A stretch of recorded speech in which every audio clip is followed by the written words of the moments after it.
Okay, I hope this is still working. The software is very glitchy today, so we'll see. But yeah, so I went to try to get a haircut, but then I came to the shop and they were like, "No haircut today." It's just like a long line there, so I'm like, "All right, gotta come back another time." But here we are. So today's a little bit different from most days. So most days I'm just gonna hop on, learn something new, and then share it with you guys. But today, what we're actually gonna be doing is we're gonna talk about how I use Claude Code. And the reason why I like to talk about this is because everyone used the tool a little bit differently, and some people like to use Claude Code a certain way, and other people just like to use in other ways. I'm just here to show you how I use it, and we're actually gonna break this series down into a couple of different episodes. So that's what we're gonna do today.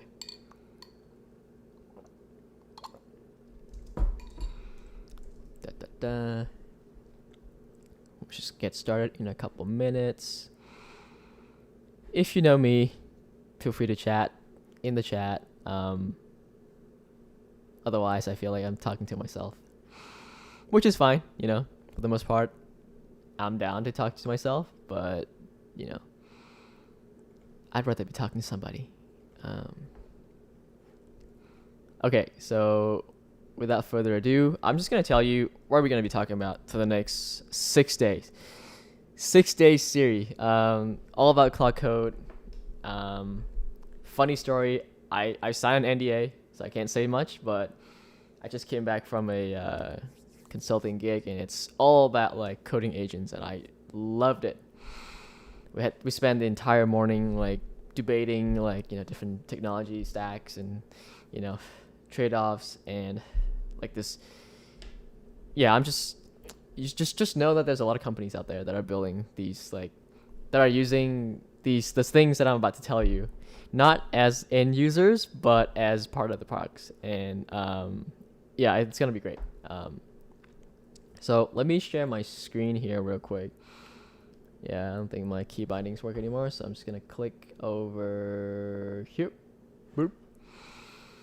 All right, so hopefully you guys can see my screen. Testy cool, what's going on, man? Welcome to the stream. Happy you're here. Okay. One day, guys, you'll hop on and you'll see me have like a proper streamer setup. Like this is literally all my desktop windows all over the place. But one day you will see. Okay, so where are you calling in from? Just let me know in the chat. But I'm just gonna tell you what the next 6 days are gonna look like. Today we're gonna talk about how to use Claude Code at the most basic level. Then we're gonna talk about rules files the day after, and the day after we talk about custom slash commands, and then we talk about when and why we use sub agents for Claude Code. Then we're gonna talk about hooks. Hooks is very complex actually. It's actually very cool, and hooks plays more into like automation systems than like end user stuff, unless your company requires you to do certain things when you're using Claude Code. And then last but not least, we'll talk about the SDK, which allows you to run Claude Code hitless, and I've built like a project open source to demonstrate that. But yeah, so today this is what we're gonna talk about: how to use Claude Code at the most basic level. So whenever we talk about Claude Code, why do people use Claude Code? Number of reasons. Even when we have something like Cursor, right? Cursor agent, it's great. And most people are familiar with the IDE kind of like interface. So you have like your let me pull this up. You have like your stuff over here, and then you have like your kind of like assistant over here, and people are familiar with this kind of interface, which is cool. But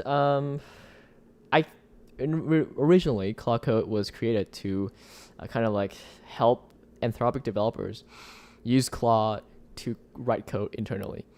And it was, if you watch like one of the podcast episodes from I guess like Latent Space, the Latent Space podcast, Latent Space pod.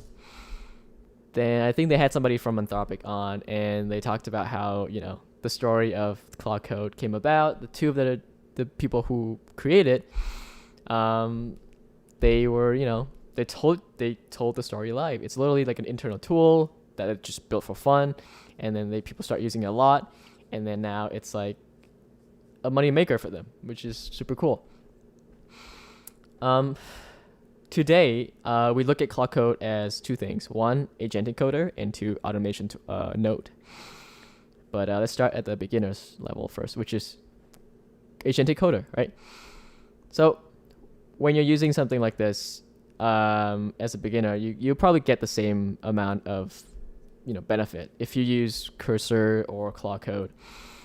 But if you want to use Claude Code, you have this benefit of having it run, and you don't have to like basically look at what's happening, essentially, because it's smart enough to be able to just carry the task for you to the point of completion, especially if you're asking something like super small. So to demonstrate this, I'm just gonna pull up my project here. So I'm gonna go to development, and then I'm gonna go to let's say homework grader. So to give you guys some background, homework grader is a project that I started a couple months ago in order to help me in my teaching, where I would take my students' homework and then I would pass it into a tool. I'll put like 50 of them all at once, and then the tool is supposed to read the students' code and then give them suggestions using like a model like Gemini 2.5 Flash Lite, because I'm trying to save money. And yeah, so I use Claude Code to like pretty much do all of that.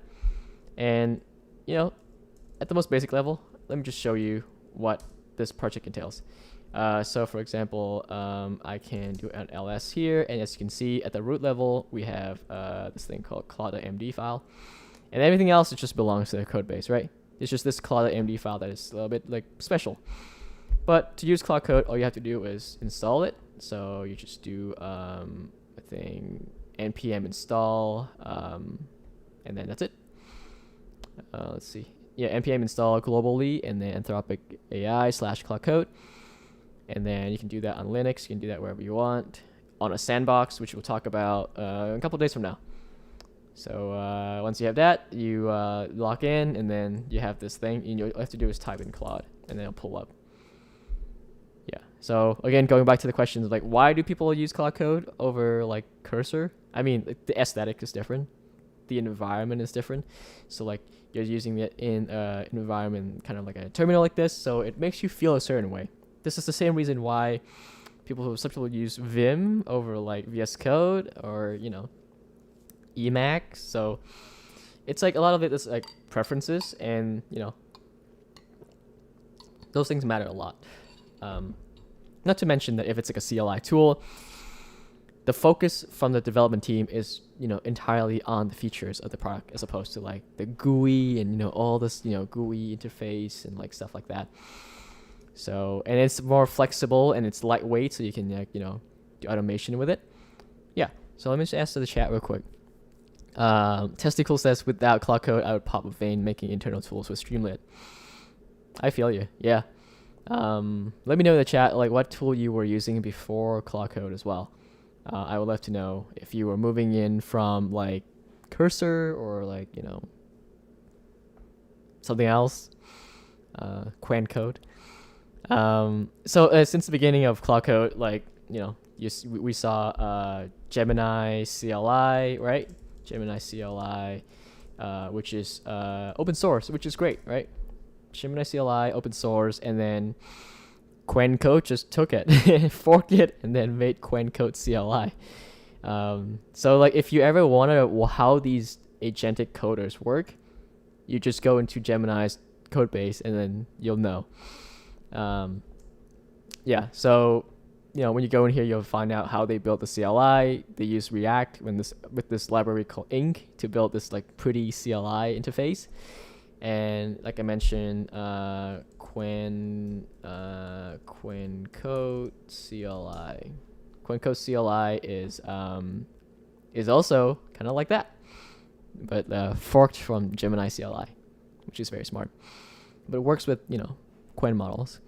And then we have OpenAI Codex, and more recently Cursor CLI, which uses a lot of different Cursor models that are available to Cursor, like GPT-5, stuff like that. But at the most basic level, Claude Code, you type in Claude, you go in here, and then you have a bunch of like settings if you type like a / command. So there's some built-in stuff like, add agent, /bug, /compact. So like sometimes the message history gets too long, you can compact it for better performance. I actually never tried theme. Let me see what they had here. Theme, light mode. Okay. Dark mode. Light mode, dark mode. Okay. I like light mode. Okay, so we can go back. I'm assuming. Okay, yeah. So what do I usually like to do with Claude Code? Again, if you're tuning in, today is like the most basic stuff we talk about with Claude Code. And then every day we're gonna talk about something new with Claude Code. It gets more advanced over time. So tomorrow we'll talk about rule files, and then the day after we talk about custom / commands, and then we talk about sub agents, and then we talk about hooks, and then we talk about SDK. Honestly, I should probably talk about SDK before hooks, but you can use hooks without the SDK, so I guess it makes more sense. I'm coming from Cursor. I still use it, but rarely. But it feels slower and more error-prone than Claude Code. With Claude Code, I don't have to think as much about the UI. Exactly. It's almost like Claude Code is closer to a Devin experience. If you don't know what a Devin experience is, it's literally a software engineer on the cloud, essentially. So you talk to Devin, aka the agent, through Slack, and you don't have to check on anything. You can see the progress, but you usually don't. So that's just the same way that you would interact with Claude Code. Obviously, you can say something like, I'm going to turn on plan mode here. I'm going to say, tell me what this repo is about. This is what I usually do when after I clone a repo, I'm like, okay, just traverse the repo and tell me what it's about. And you obviously won't sit here and read this. You can actually spin up another Claude Code. And now you're doing something else. No, I don't think that's what I want. CD development / homework grader. Yeah, so I can spin up another one, and then I can say something like update my ClientMD or whatever, or start a task while this is running at the same time. And obviously you can do multiple ones, right? You can do more if you want to. With something like Cursor, they actually try to do something like that recently, where you can have tabs. So like you can have a new chat tab here, you can do something here, and then you can new chat, and then you can new chat, and then you can switch between these tabs. At this point, I think it all comes down to personal preferences, because these things, they all do the same thing now. Trust me, guys. These are just tools. If you dead ass just want to learn Claude Code because you're like, I'm convinced it's better, it's not. Objectively, they're all kind of very similar. It's just that it comes down to preferences. And for me, I like the Claude Code experience because it's fun. Like, I like to look at this rather than this, which kind of looks, like Salesforce, to be honest, if I'm talking to it over here. I can say something like, tell me how this code base works. If you're wondering why I'm typing all these nonsensical things, simple stuff, it's because today is the first day. I'm just trying to show you the context around why you would use Claude Code versus Cursor and all other things. So as you can see, it's doing stuff over here. You can still read the, whatever, your files and stuff like that. You can still do work. But no, you're looking at this. You're looking at the change log, and you're like, what is it doing? Stuff like that. And I don't think it's as fun as looking at something like this. Because a lot of people like to use the terminal for stuff. So it all comes down to preferences. In terms of agents, if you turn on Claude Sonnet here, I mean, feature parity. Maybe Claude Code has an edge. Maybe because of the internal prompt for the agent on Claude Code is potentially better because Anthropic wrote it. But I don't know. I'd say sometimes I get really good experience with Claude Code, And then if I'm stuck, I move over to cursor and I get it done. But part of that could potentially be because my context window on Claude Code was filled out, and then now I'm like, okay, so I'm not getting good performance. I'm moving on to cursor, and the cursor's context window is like clean, right? So like now all of a sudden I get my stuff fixed. So it could just be placebo. Even with GPT-5, like I feel like now everything else is just caught up with Claude Code because Claude Code uses Claude 4 Sonnet out of the box and Opus for planning, which is very expensive. That's why it's so good out of the box for most people. That's why people love it. But if these tools, if you don't pay for the premium account, you have to be on auto, which means it's going to use some like, smaller models, which is not going to be as good. And even if you use like, if you pay $20 a month for Cursor and use GPT-5 or GPT-4o before that, or 4.1 or o3, it's not as good as Claude Code. I mean, Claude Sonnet. That's why most people at one point moved over to Claude Code, and now it's kind of like sticks. So I hope that makes sense in terms of the context around why people use Claude Code. And also, like, they talk about Claude Code all the time, at the AI Engineers World's Fair and all the other major events where Anthropic goes to, like, they talk about Claude Code. And Cursor is kind of like, it reminds you of the old world where it's like VS Code and all that stuff. Claude Code is kind of like fun. It's like in the IDE, you can like customize your IDE and all that stuff. It looks quirky. So Testicle says, besides being very good, it feels like it reduces the number of choices I have to think about with the UI, and I can focus more on thinking on the prompt for the Claude Code. I agree 100%. I think whenever I use Claude Code, I want to code more. And whenever I use Cursor, I get stressed because it feels like work. And I think it's just, when you pull this up, it's just like muscle memory from like years of using the IDE, right? It's like, it's just like, I'm waiting for this to run, but I'm trying to debug at the same time, and it's not working. But Claude Code, I'm just like, okay, like just go do the job, and then I'll come back and I'll check. And then I'm just going to focus on not making it look nice or like the code looks a certain way. I think that's part of the reason why people like Claude Code as well, because you write code with Claude, you don't necessarily see the changes in the code in your editor unless you go to your like git diffs, and then you can see that. So you don't like stress about like, I guess, some of the smaller things like conventions and stuff like that. Which on its own could be an issue because you're not as hands-on. But I think in a couple of years from now, we will move a lot away from the implementation details for our code and just kind of architect it using something like Claude.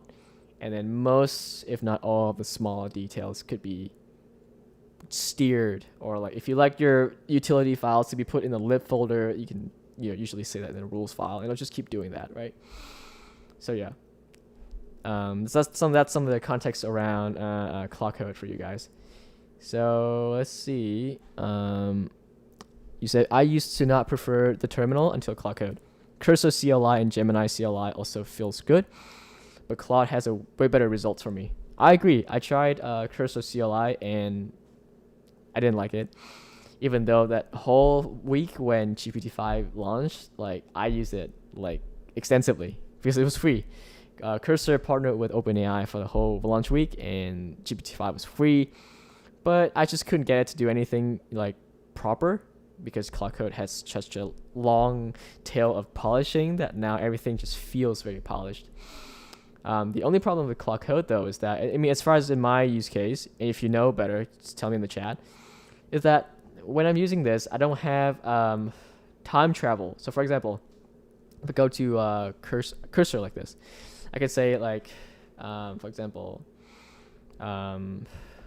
new chat here, and I can say add inline comments for, I'm just gonna make it bigger for you guys, inline comments for the functions, for all the functions in this file, for example.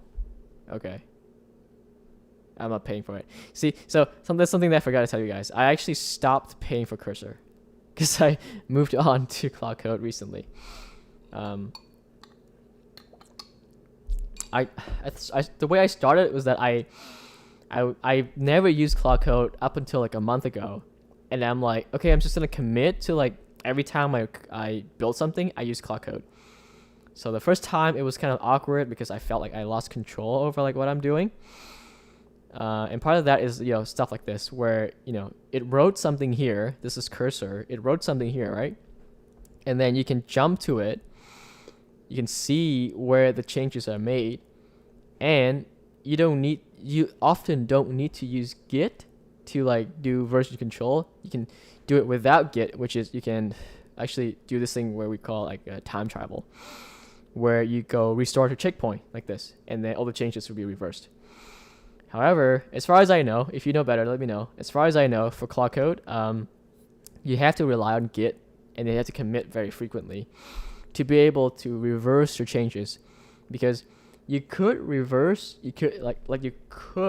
go to your messages history if you like double tap the escape key on your keyboard, but it doesn't reverse your code changes. So that's one thing that I miss about being able to have something that is like, integrated with my IDE, or that has a nice UI. But I don't do that often. Like I don't have to reverse changes that often because I do use Git pretty substantially. And then if let's say like you reverse the changes in cursor, right? You can always like redo checkpoint, and then now all the changes are back. These are all saved in memory, and then you can look at all this stuff again, which in my opinion is nice. But that's part of the reason why Cursor had to go with building out an entire VS Code fork to be able to do this, right? But here you get cracked performance without the user interface. And a lot of times that is a lot better than, being able to do just this on the side panel. And it's a kind of like there's like a psychological effect here too, right? Where it's like this thing here, you're not focusing on like this thing is not on the side. This is like front and center. This is all you're doing. All your mental capacity is now focused on prompting. You're not like you're not looking at the code here and then you're typing in like half-ass prompts over here. So what I'm trying to say is sometimes when we're like using the IDE here, we're thinking in like the traditional software engineering kind of like mindset where we're doing our task, and then if we need like a little change or a little question here and there, we would prompt like a copilot. This is a copilot. This drives, but however, this here drives the coding session. Like when you look at this, you don't code, you tell it what to do, and then you trust it. Here, this is like, oh, it's like an assistant, you do the job, but the assistant can help you with certain things. So it kind of like going back to what you said earlier in the chat, it's kind of like it takes away the mental toil from you when you normally write code, because you no longer write code when you're staring at this because you can't write code in here, right? So I think it turns out a lot of people like that. And we're only able to do this nowadays is because the models are good enough for us to do that. So at least that's what I feel when I pull up Claude Code, and I'm like, feels great, and I can code longer without being tired. Here, you're like multitasking essentially. You're doing stuff as a traditional software engineer, and you're like trying to use AI. Here, you're delegating. You're like an architect. You're like a manager. So I hope that makes sense. And if you guys have any questions about Claude Code, let me know in the chat. I will be more than happy to answer them. Even though today we're focusing on like the simple stuff, like the beginner stuff. But like every day we're gonna get a little bit more advanced, and then we're gonna talk about like automation by the end. So yeah. Okay. Your messages aren't popping up, Jason. I can see them right now. I don't know what other messages you have, but I can see your message right now. If you have questions, just let me know.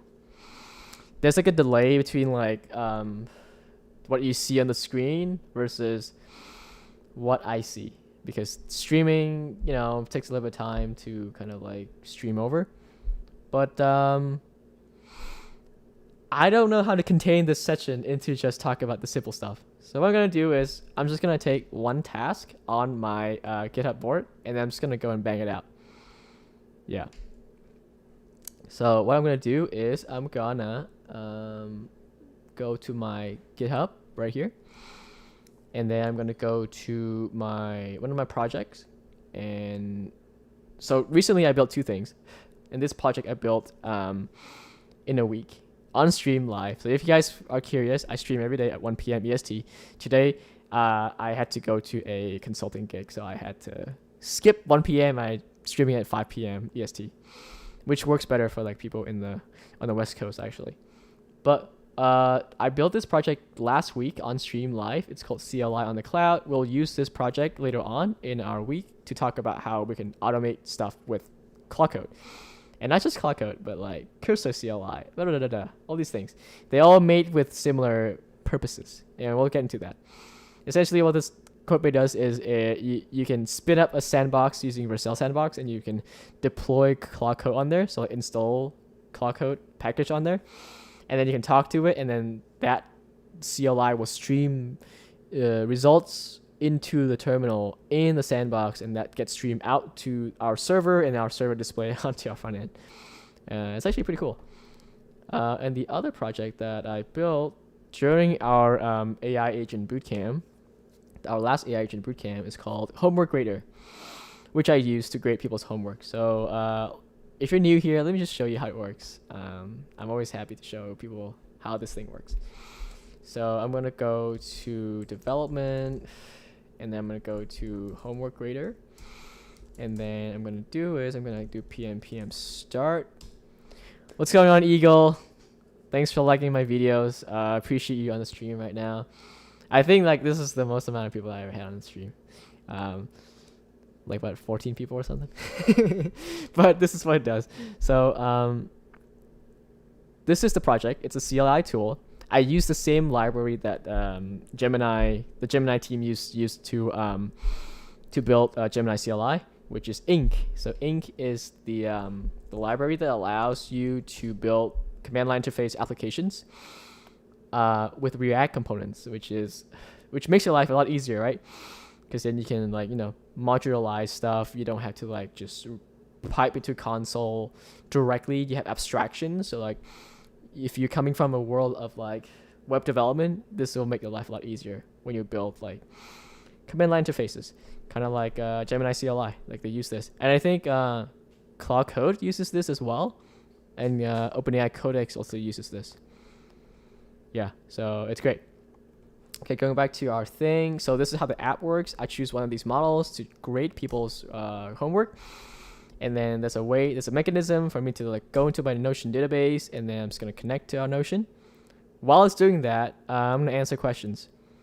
Okay, so I have a question. Do a Discord for Claude Code enjoyers exist?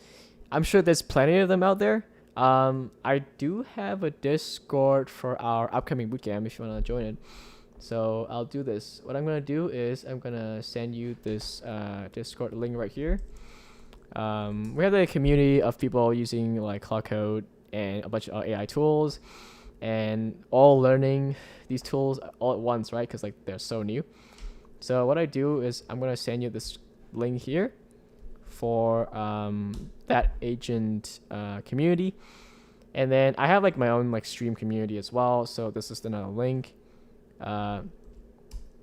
Yeah, Notion database. Dude, so Notion's great. Let me tell you about Notion. So for Notion, what it is it's basically a database, a very robust database. And I'm going to go back to my screen share real quick. It's a robust database, and what we do is we can create all kinds of forms for our students to submit things, right? And we treat it as an intake form for our database. Oh, you need the link for the homework grader. Yeah, there you go. So what you can do is you can actually store information, store data in there, and read and write to it.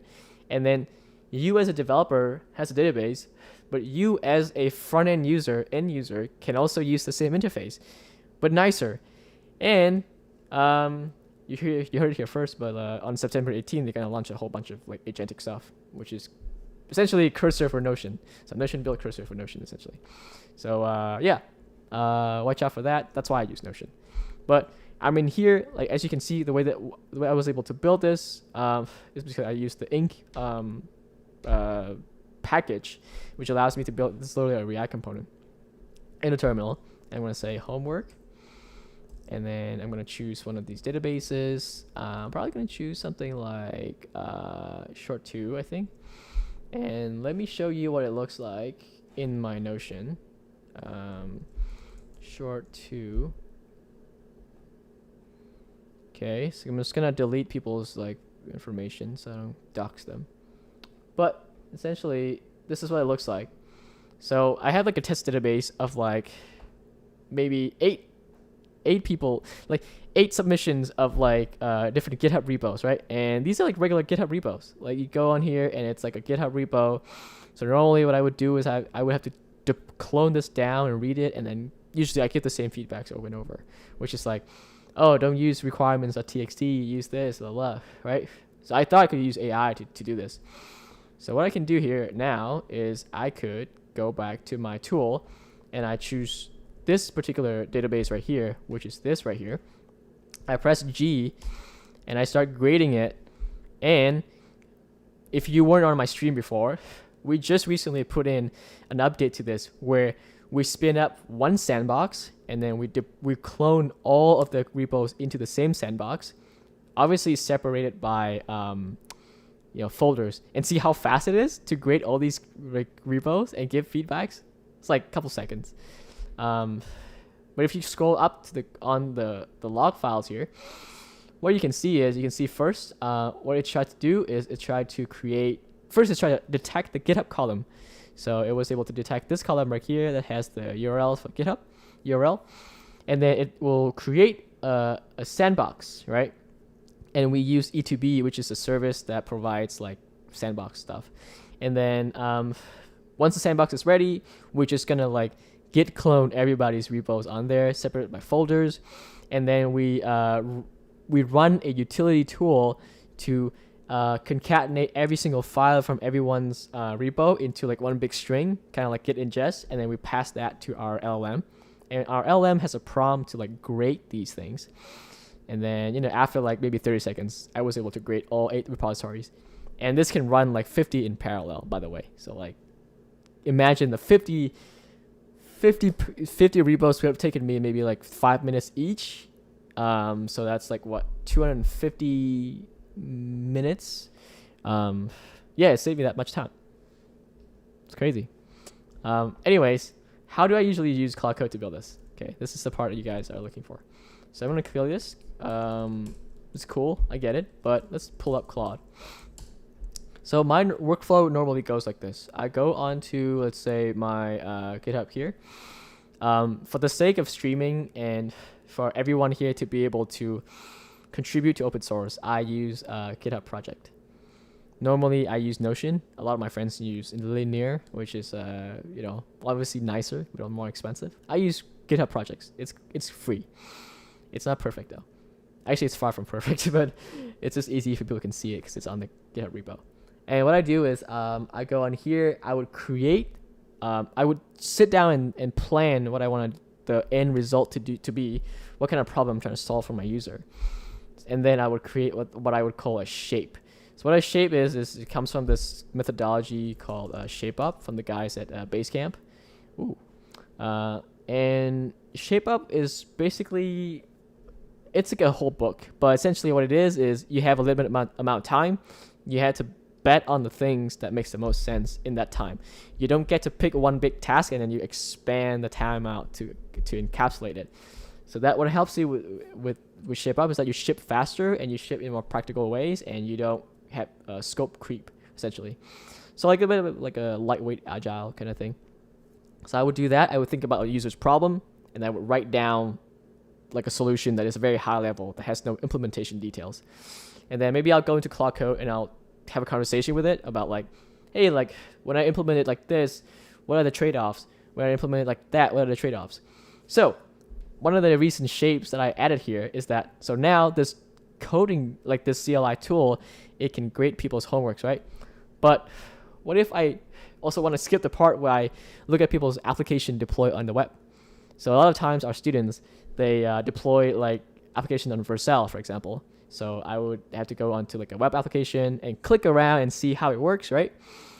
But there are companies out there that provide these things that are essentially hitless browsers.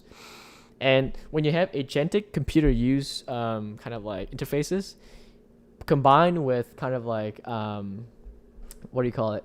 Combined with hitless browsers, you can put an agent on a browser, and the agent can kind of like automate itself to kind of interact with the website. So it can scroll around, click on buttons, test an application based on what the README that the student gave for me to be able to test it. My agent should be able to do that and take actions on the browser, and then go back and tell me whether or not the app was actually working as intended. So that's the next feature that I want to add to this project. So I think I added it to my task list. Yeah, so I have this one here. All it says is the program can create a web application. You see how like when I build stuff like this, I don't really put the implementation details on here. So when you work in a team, when you're shaping stuff, you're not supposed to think about implementation details until you start implementing it. You should start at the very high level where it's like, what is the problem we're trying to solve? And then what could happen for that problem to go away? Very high level. Because if I were to put like what service I would use here, let's say like browser based, then I'm missing out like in the entire landscape of all the other services that we could have used, right? Or we don't even need those services at all. So those implementation details comes after we have finalized what problem is it worth it to solve. And I have a conversation with Claude about this as well, and then I put on like plan mode, and I'm like, okay, so like user needs to do this, what do you think they should be able to do? Give me like an answer at a high level, no implementation details. And we'll get into like one of these days I'll stream about sub agents as well. So you can create a sub agent that can help you plan these things, and then you can have better problem statements essentially. So I have a stamp template on here where I create a shape, and I can create, and it will come with like these headers: problem, solution, rabbit holes, and no goes. These are just things that I took from like the shape up book. So like you think about the problem, and then you write out the problem statement very clearly, and then you write out the solution.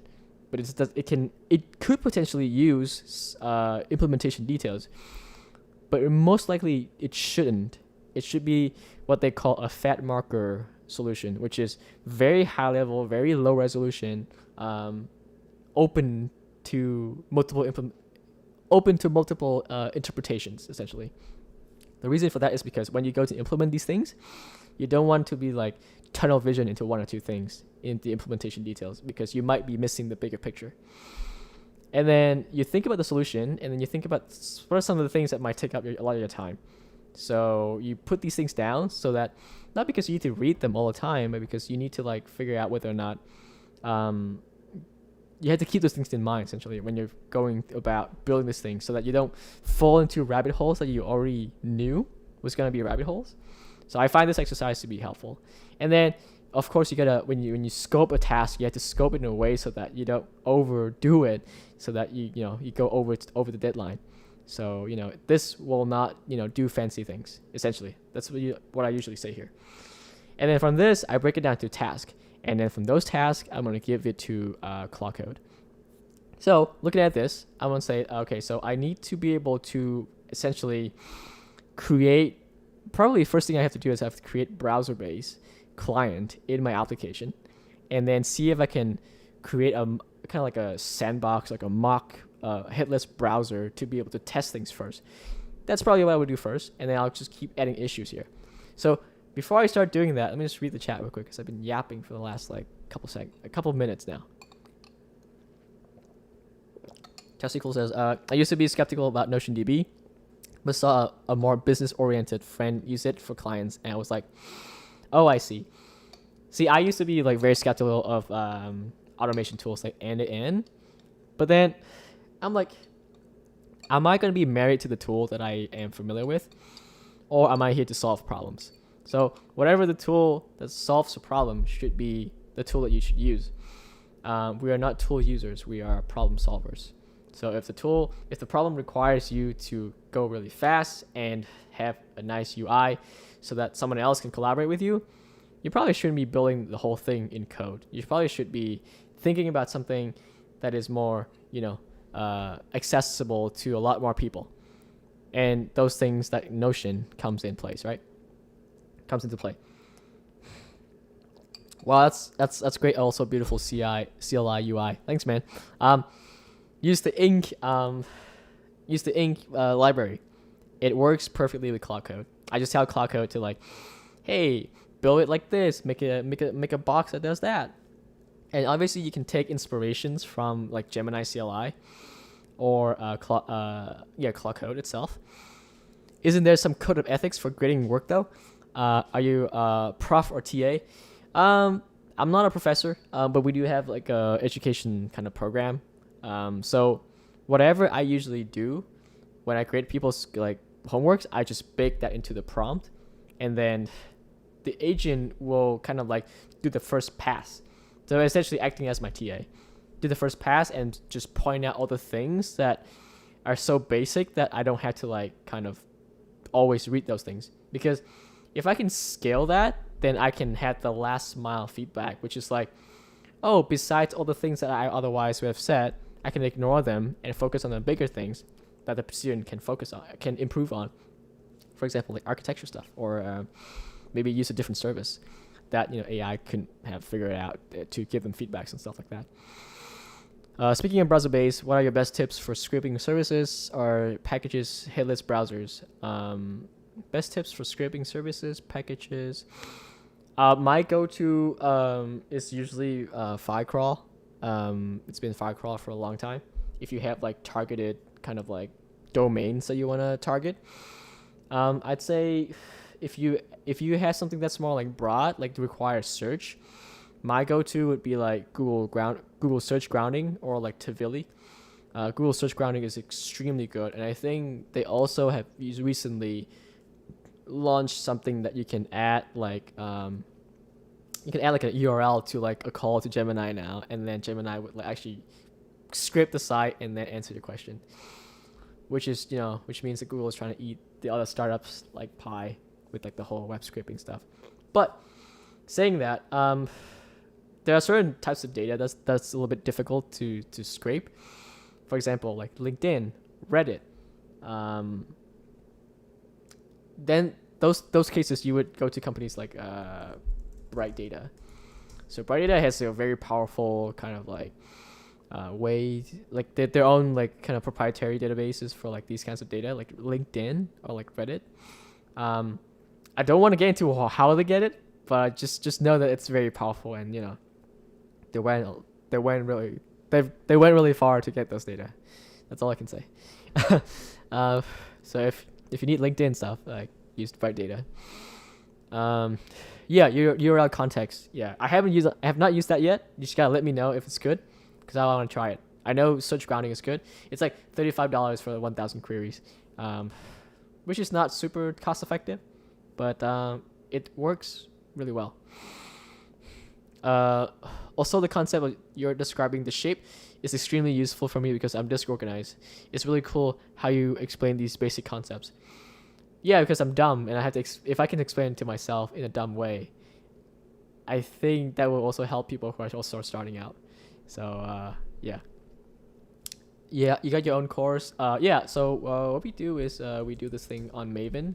So me and my friend Mary, we teach this thing called Agent Engineering Bootcamp. And if you're interested, I'm gonna drop the link in here. It's actually it runs out pretty quick, because when people get a hold of like us, they just kind of sign up pretty quick. This is like our third bootcamp as well, so we've taught over like 150 people so far before going on to Maven. This is the first time we're on Maven. So I'm not here to show that, honestly. I'm here to talk about Claude Code. So with that being said, I'm gonna create some subtasks here. So first one, I'm going to say add browser base essentially. So I have separate one for shape, separate one for task. This one's for task. I'm gonna say add browser base to the application.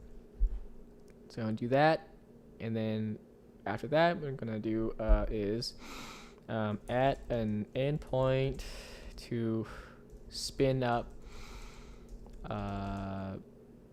browser base. And if you don't want to use browser base, there's also browser use. And I used to get confused about this a lot. They're very similar. But I'm using browser base because I like the brand. It's like the big red B here. Like, it looks cool, you know what I mean? But also, like, the company's very decent. I know a few people who work there. Ran into the founder like a couple times every time I go to the US to a conference. So it's cool. Yes, add an endpoint to spin up browser base, which I don't know if I actually have endpoints in this code base. So for the sake of showing you guys how I use Claude Code, I'm just going to ask Claude Code instead of going to the code base and look up whether or not I have like a, like endpoint system here. Somebody asked, are you Vietnamese? You look familiar from Cognition Dev. Haha. Is like, are you saying that the founder of Cognition is Vietnamese? Or do I look like that Asian dude because I'm Asian? I'm not a math Olympian though, so definitely not him. Am I Vietnamese? Yes. How do you know? Oh, because you're also Vietnamese. I can see it by your name. Okay, so let me ask my code base real quick. I'm gonna say, how do we call external APIs in this code base? Do we have Next.js endpoints or what? Because sometimes when I move from project to project, I might be moving from a Next.js project over to like a CLI project. I don't remember how things work. So I need to ask Claude, like, I turn on plan mode so it doesn't do anything. It doesn't write anything. It's only read and research and give me an answer. So I'm just going to wait for the answer here. My guess is that I just have like wrapper services around these like Notion thing and like GitHub, all that stuff, and they're all like the request, the fetch library like method, I guess. Not necessarily like a API endpoint. There's no web server essentially. That's what I'm trying to say. So this code base, there are only two things. There are two things in here. So the first thing is the CLI application. The CLI application, and the second thing is the Notion proxy like server. So all this is it's literally a and this is hard code and it's fine. It's just like the public facing thing. But essentially all this does is it hides my Notion secret key, because otherwise when I deploy this open source, I need the secret key to be able to allow anyone to OAuth into like a Notion workspace. So all this is just a web server that runs in a render service right now, and then everything else is kind of like just a CLI application, I'm assuming. Which I don't know why there's a Vercel folder here, so that's why I don't remember what's in here. Because obviously this is not like a Next.js application, as far as I know. Okay. I have completed a comprehensive analysis of how this code base handles external API calls. Okay. GitHub API, OctoKit, which is like a wrapper around GitHub API.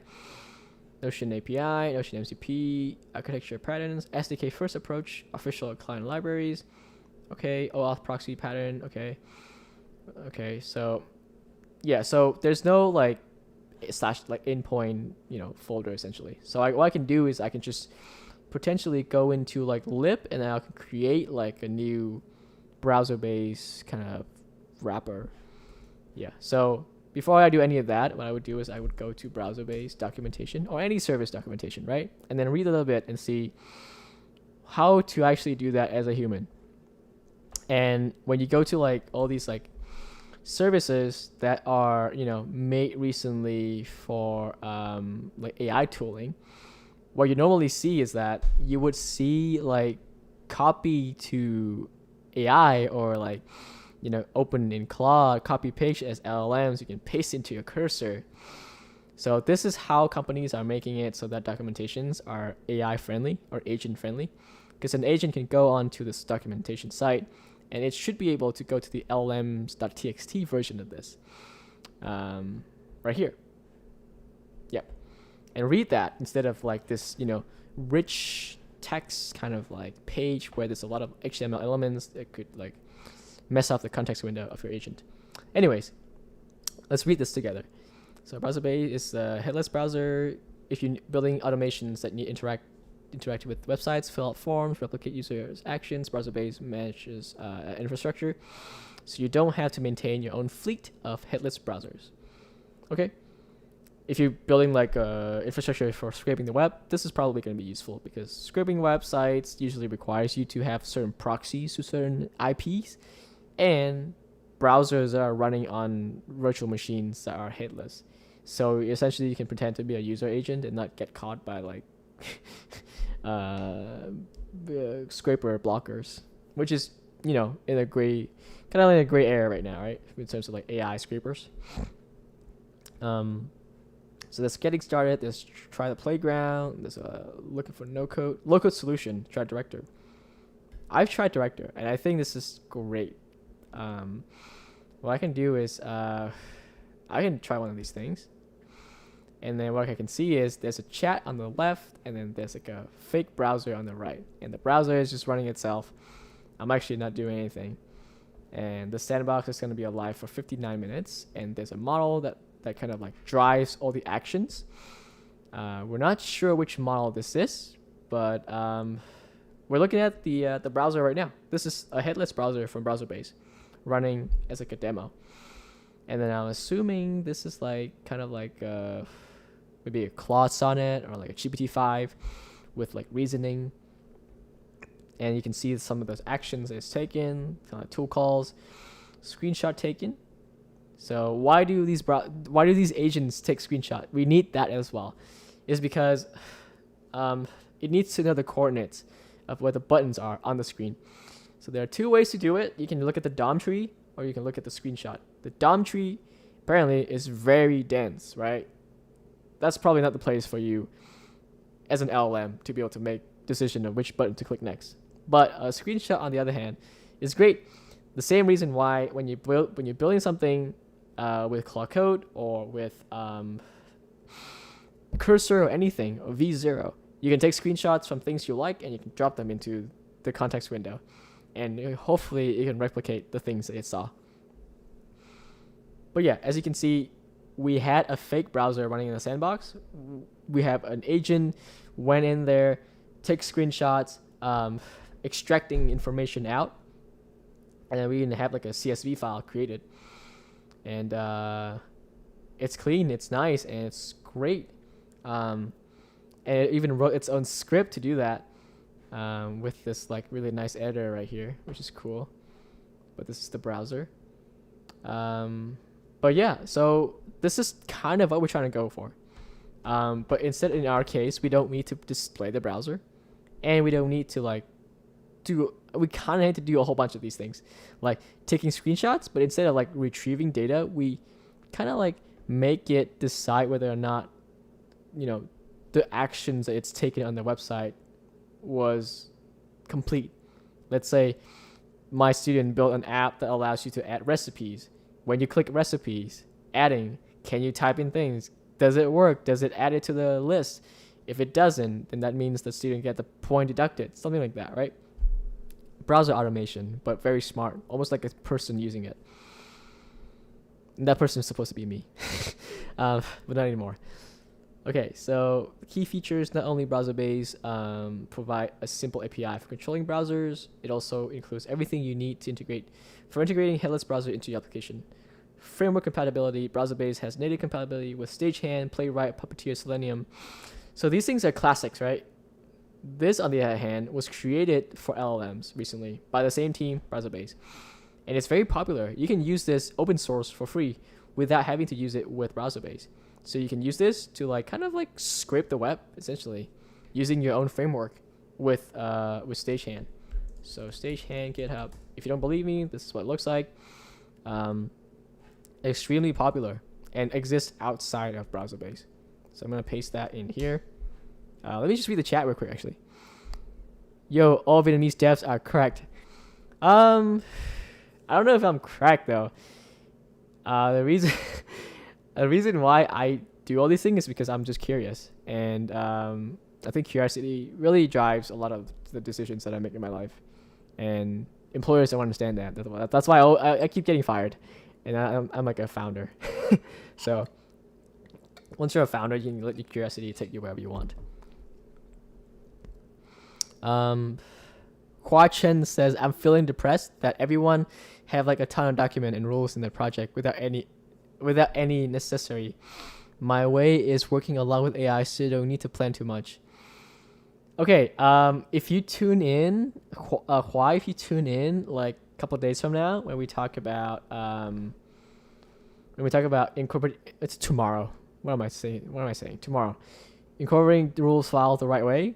I will tell you that you don't need to create all these rules files, or you have like 20 different sub-agents, 20 different rule files, like those influencers that you see on X or on LinkedIn. Because those people, all they do is they create rules files and they sell you courses. They don't actually build anything real. Around here, we build real shit, and we only use the tools that are necessary. Tools are just tools. You're here on a mission to build something great or something interesting. You're not here. Your goal in life should not be to learn all the features of Claude Code. Your goal in life is to be building something interesting, something useful, and while doing so, pick up more tools as needed. Yeah. I'll answer one more question. So, what did you build with Claude Code or Cursor?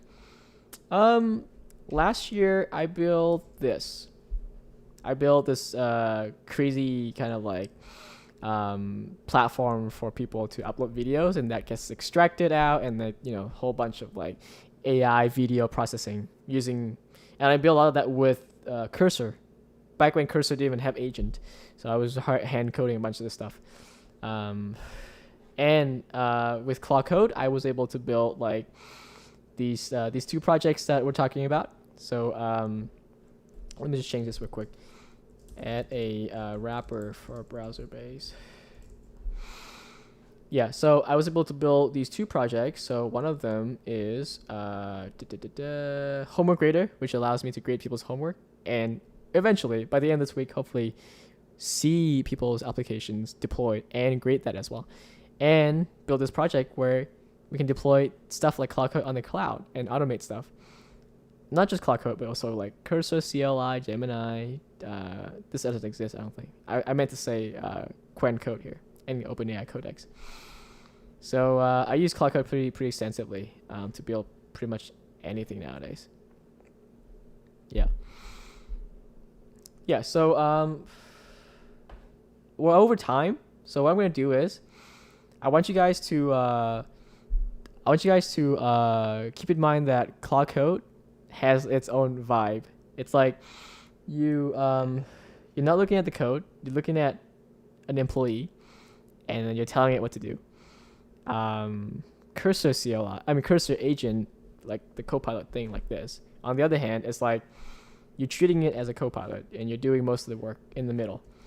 So that's why I feel like my assumption is that people are very warm towards letting the agent do a lot of the work now. That's why they like to look at an interface that is like this and not looking at code. They're looking at the reports as opposed to the implementation details. And that's why Claude Code became quite popular recently. Even though we have like Cursor for the longest time, right? Okay.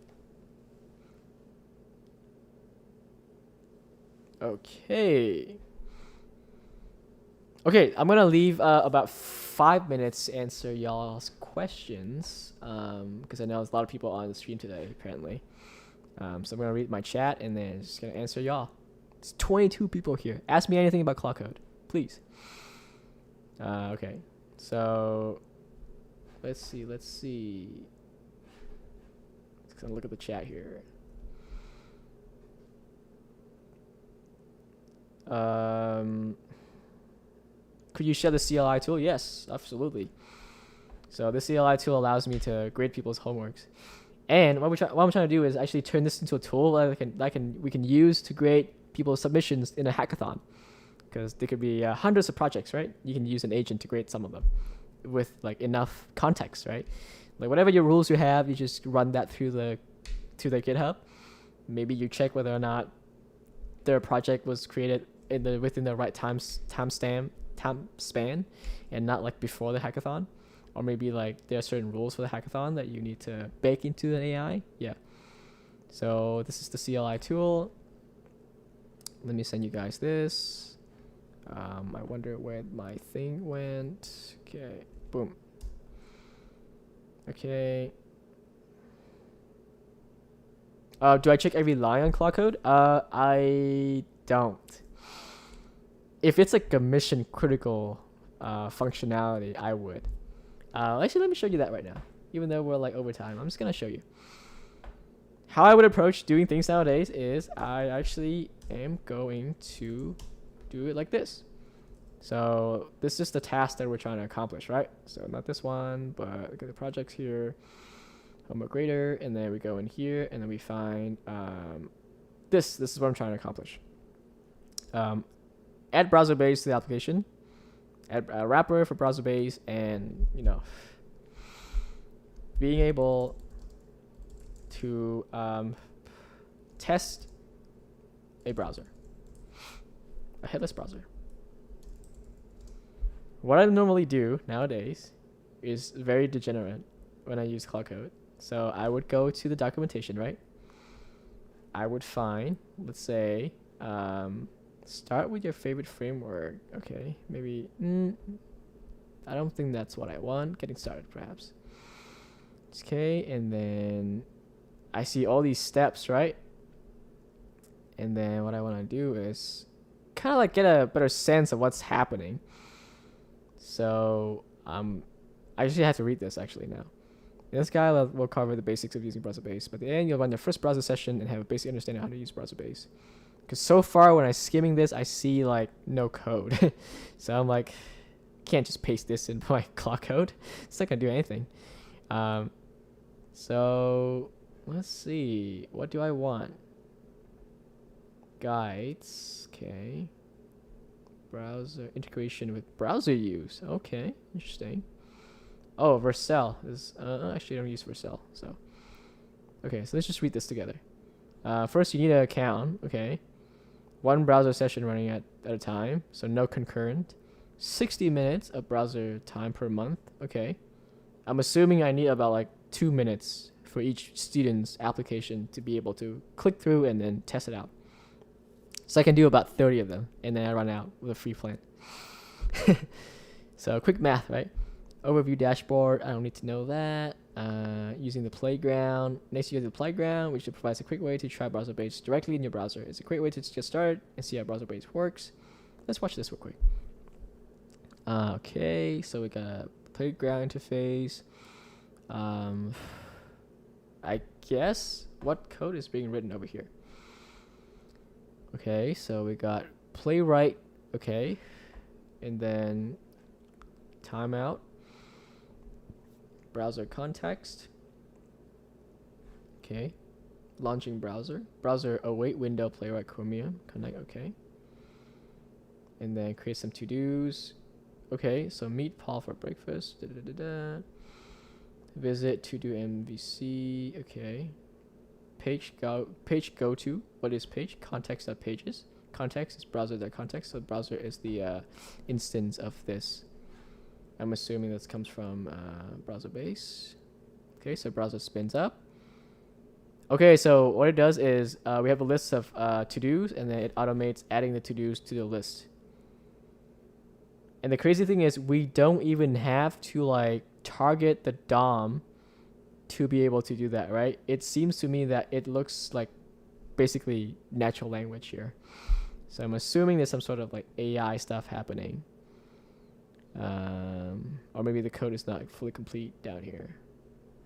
That could be wrong. Okay, session list. This is not very useful for implementing this. If you're not sure which framework to use, Stagehand is recommended. It's built, maintained by the browser-based team. Stagehand recommended for AI native workflows. We're gonna use Stagehand essentially. Okay, so start your first session with Stagehand. So we need to install browser-based HQ, Stagehand, and Zot, which is the kind of like type checking library. Video code, clone template, Zot, Stagehand, new Stagehand, environment, browser-based. We need the API key, project ID. Oh, okay. So Stagehand is cool because you just pass in like I guess an AI model, and then it will just wrap that call. And then we have that, and then we just init, and then Stagehand page go to, and then we go to this page using the Stagehand instance, and then preview an action before taking it. So suggestions equals await page.observe. Click Stagehand. Okay, takes the suggested action. So we should observe first, and then we should act. So you see how like technology has gone so far that when you're doing like browser automation now, you just like say these very abstracted things like act and then observe. You don't have to target the DOM or anything. You don't even know what the DOM looks like. Read the npm install command. Okay.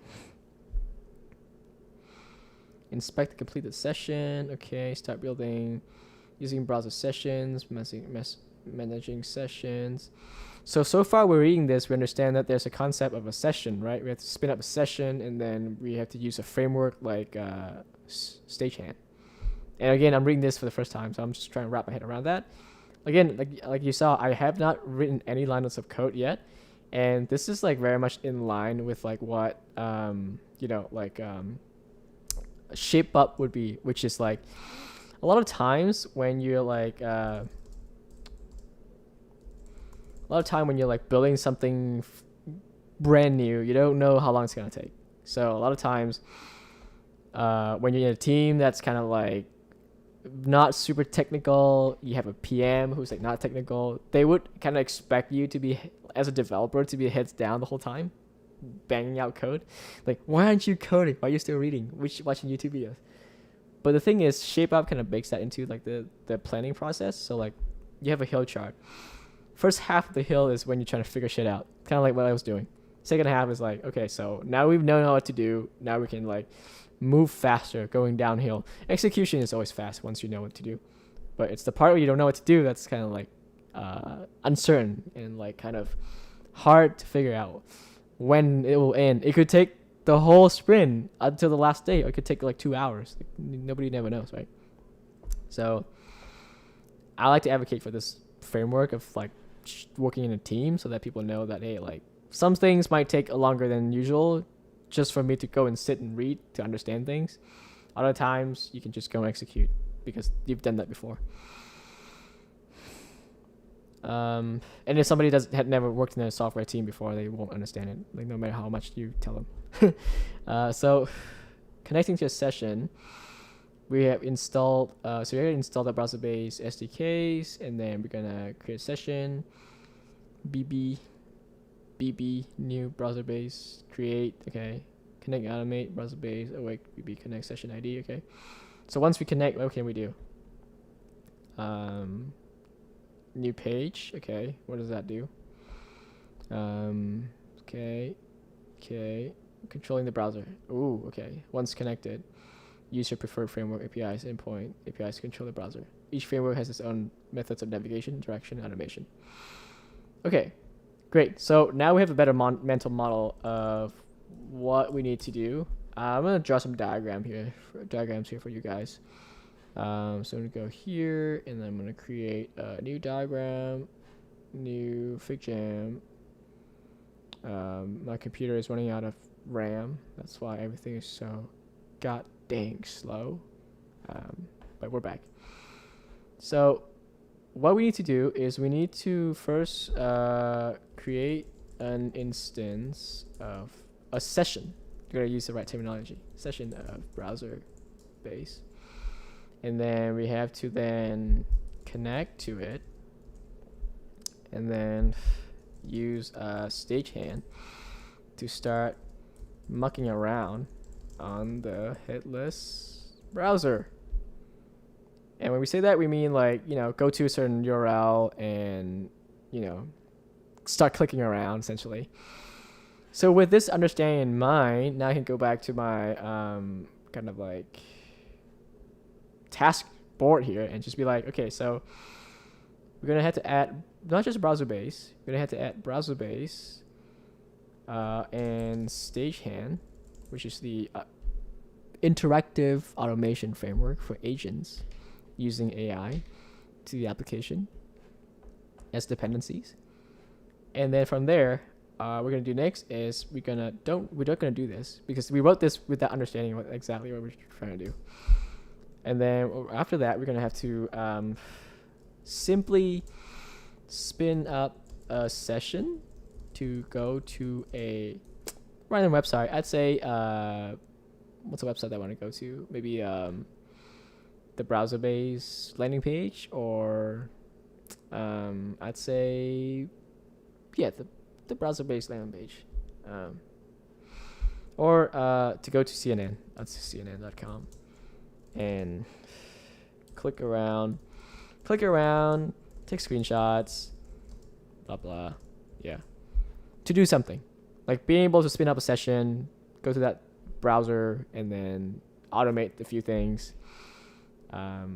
That'll be considered success essentially. And then finally, that's as far as I want. Like, I just want to be able to do that. Like, if I can get these couple things done,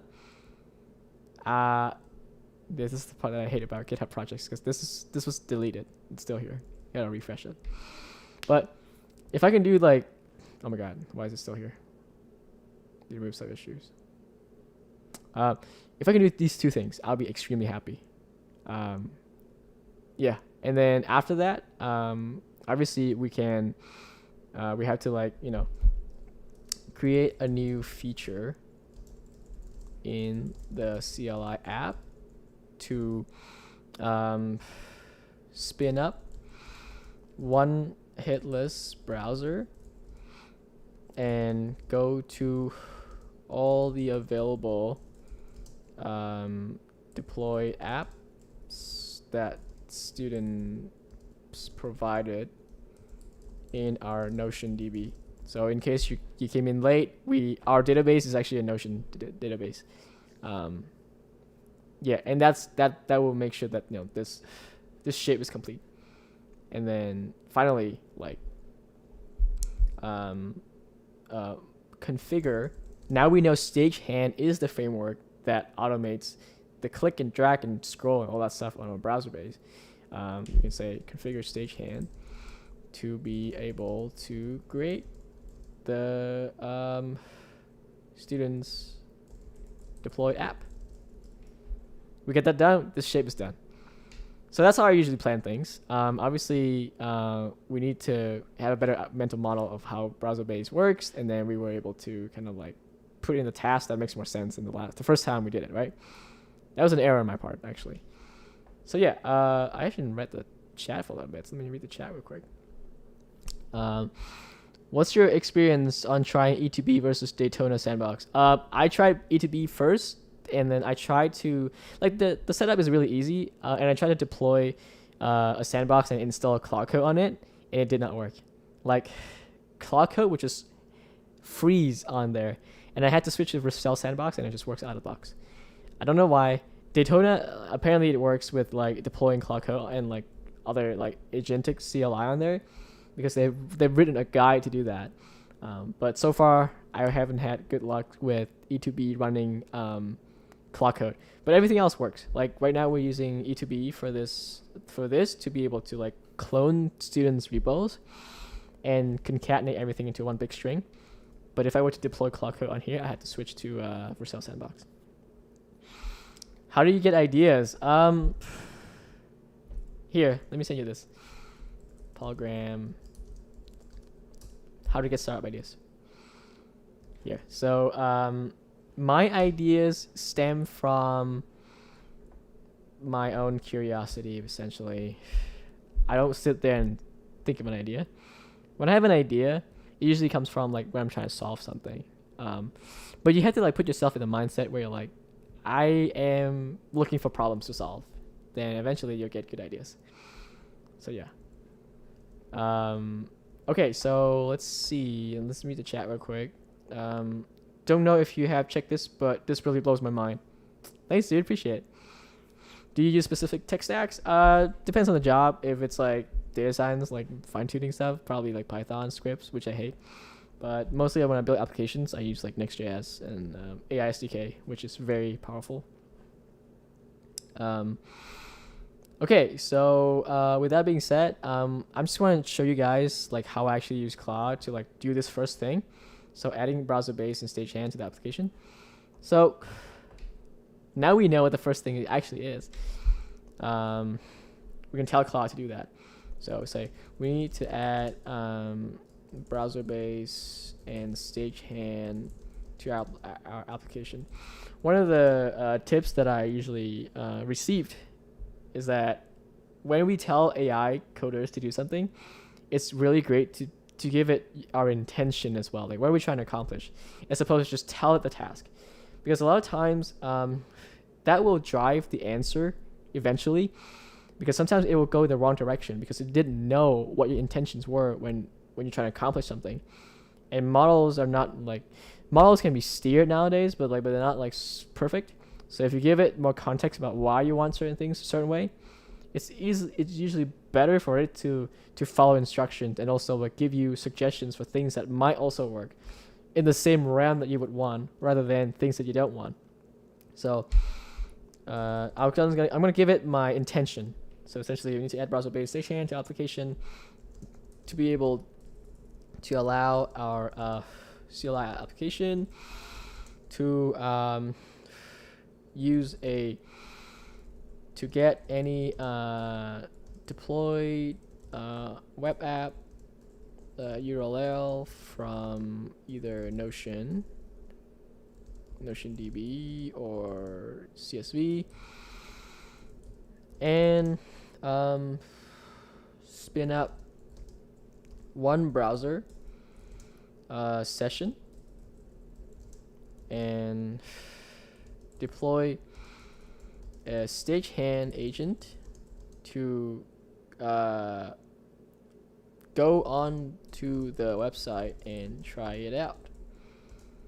Clicking around, trying different buttons, see if the application works as intended, etc.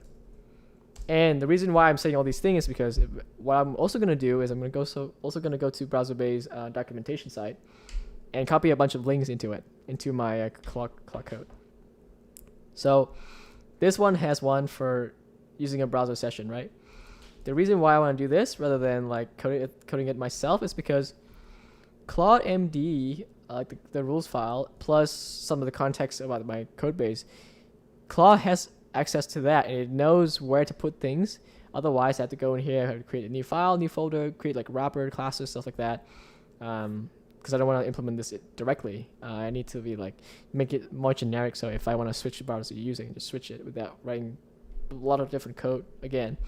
So I'm just gonna paste my rules on my documentation site here, and then I'm also gonna find the one for stagehand and then paste that in as well.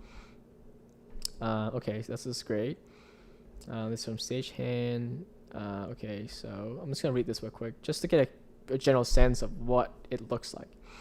So page, stagehand page, go to a website and then click.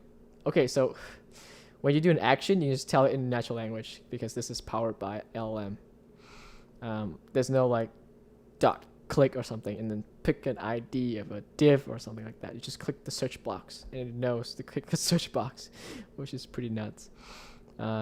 Page observe, tell me in one sentence why I should use. Okay. Computer use, what's that? Now this is cool. Oh, computer use as in like OpenAI computer use, okay. Because OpenAI has a API now for computer use, I believe. Yeah. So you can use this model to potentially have really great performance when seeing screenshots of browsers or computers and click around, essentially. So, okay. Ooh, quick start. I need that.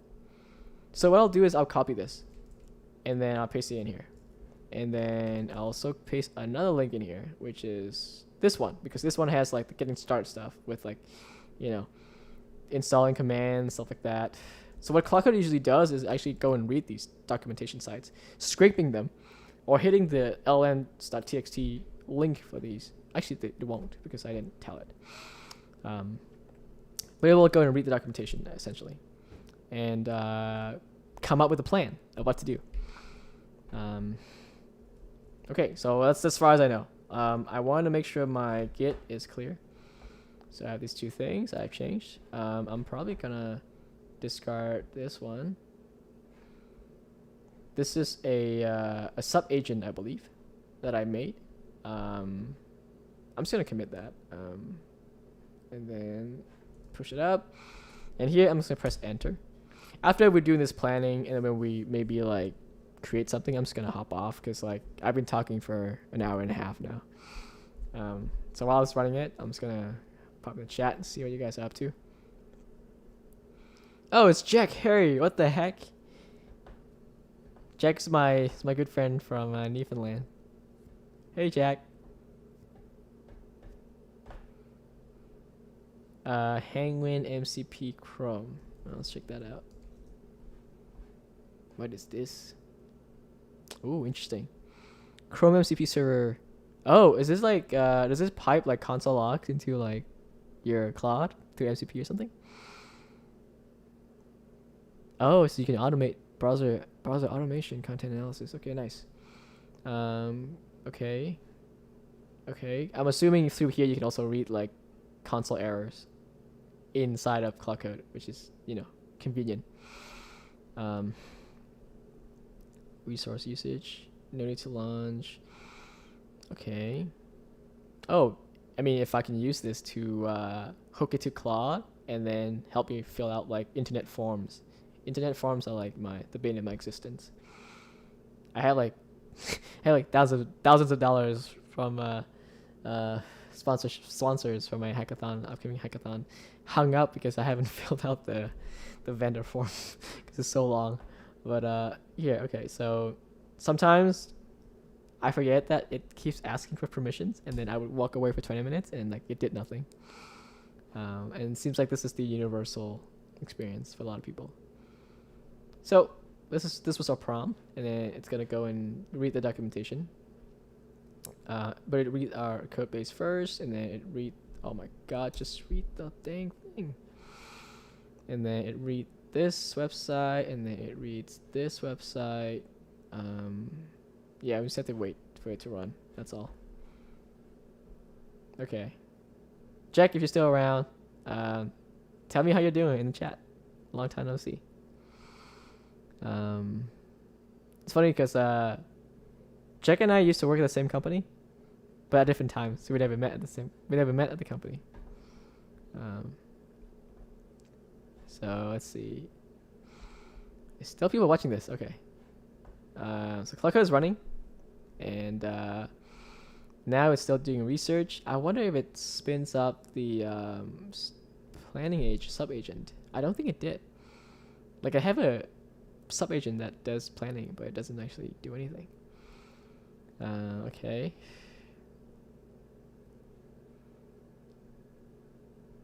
Okay. Let me create a detailed plan for adding browser-based and stage integration for application testing. So now it's read enough things. Now it's gonna create the actual plan. And I have this mode turned on, which is plan with Claude Opus and write code with Claude Sonnet. And Claude Opus is very expensive, in case you're wondering. Claude Opus 4. Pricing, I'm assuming. API. Explore pricing. Yeah, Sonnet. tops out at 22 or 15, and then this thing is $75. Yeah, it's gonna run out pretty quick. Okay, this is our plan. Okay, install dependencies. Okay. Create a new service class, browser-based token storage. So this is the same pattern that I had in my code base, which it was able to pick up. This is one of the great things about Claude Code, because if you have almost like a pattern, it should be able to pick that up. A lot of times when you use cursor, it's almost like it's cheaping out on like context window, that it's not including enough context. And a lot of times cursor agent would create brand new files or new patterns in your code base that you didn't want, and you have to go and clean it up. Web testing service, okay, it's good. Web testing types, great. Web URL detector, detect deploy application, great. So we might be able to one-shot all of this in one prompt. Hold on, because we have this, right? We have this, and then we have this, and then this, but we might be able to get through here like pretty quickly. Okay, extend CLI processing, save results, store screenshots. Ooh, okay. Extend grading categories. Okay. Environment variables. Oh, nice. Okay. Enable web testing. Feature flag. I don't know if we need feature flags. It's complicate things. Web test timeout. Okay. Update ClientMD. Document new web. Okay, cool. This implementation will allow the CLI to extract web app URLs from CFG Notion, speed up a browser session, be a browser base. I was trying to add a few things. So this is a great plan. This is actually better than I thought. We only want one browser at a time, and we should go to each URL sequentially, one at a time, because we want to stay on the free plan essentially. It's 60 minutes, one concurrent browser for free plan. So if I want that, I gotta pay like, I don't know, like $50 or something. Which I'm not prepared to pay for that yet. $20, 25 concurrent, 100 browser hours. Oh, nice. Yeah, I mean, if you could do this job really well, I feel like the money is worth it. So I might actually just pay for it. We only want one browser at a time. One should go each URL sequentially, one at a time. We don't need feature flag. And web test timeout should be constant, because I don't just want to manage that in like a environment variable. Yeah, that's all the changes that I want to do. So now that's my usually flow. I read the plan, and then I'm like, do I hate it? If it's missing something, I'll add like a comment. Maybe sometimes I'll steer it. I'll be like, look at this folder for this pattern, look in that folder for that pattern. So that's how I usually do it. Okay. The MCP can draw the whole Xcali draw itself. That's crazy. Oh, wow. Dude, I gotta try that at some point. Thanks for showing me that. That's cool. I'm poor. I can only afford GitHub. I mean, that's why GitHub will. It's very accessible, and if you use Gemini CLI, it's also free. The only downside is that they'll mine your data essentially on your free plan. 1,000 free queries per day, but your data is theirs for Gemini. What's your view on Claude Code Opus 4.1 versus Cursor Sonnet 1 million token context? I don't have a view because I don't think about that. It's new today. That's crazy. Okay, what's your view? Tell me then. Yeah. What's your view? Let me know in the chat. Let me read this plan real quick. Okay. Okay. Okay. Okay.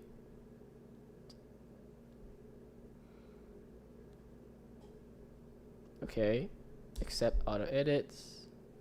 So now it's just gonna go and write code, and we have a clean Git history. I mean status right now. So we don't have to worry about whether or not the new code is messed up with like our something that we were working before that.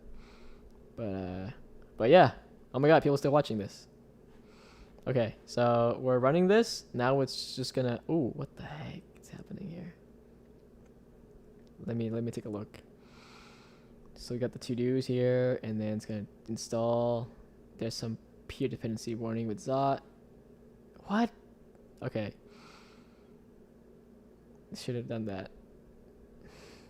Oh my god. Yeah, this is why we need to keep an eye on like stuff like this, because like I don't want us to do like all these like package downgrading like that. Like there are other ways to solve it. But then if you're not a developer, if you're a new developer, I guess you wouldn't do anything. Which means today, as of today, like to use these tools effectively, you still need to be somebody who understands like what's happening. You know what we're looking at here essentially. So you can't just be like, go and do it. I mean, it might work, maybe a year or two from now, when we have Claude 5. As of now, you still need to know what you're doing. Oh, it's gonna be so expensive. I'm gonna read the chat real quick. Yeah, guys, let me know in the chat like what else you wanna ask me about. I'm just keep talking until I run out of breath. It's been almost 2 hours now. If you wanna catch up, if you know me in real life, wanna catch up, let me know. And also if you wanna stream, if you wanna hop on my stream, let me know, because we can do a pair program or something.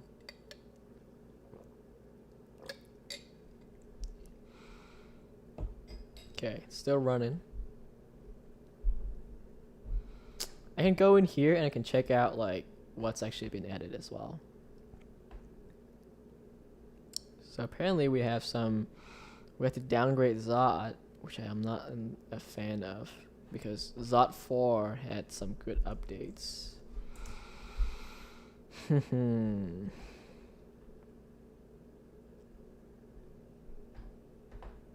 Release notes.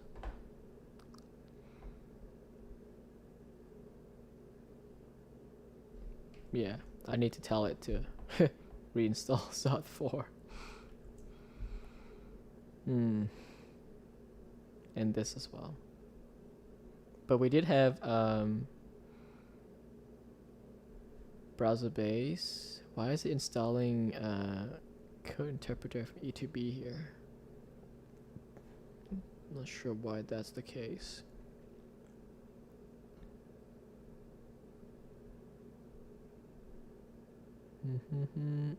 Okay.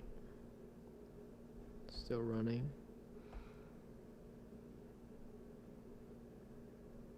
Limits. Okay, good. That's the right file to add it. Okay.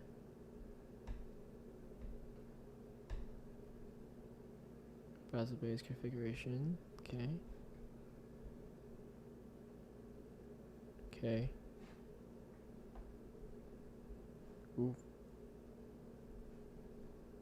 Constructor params.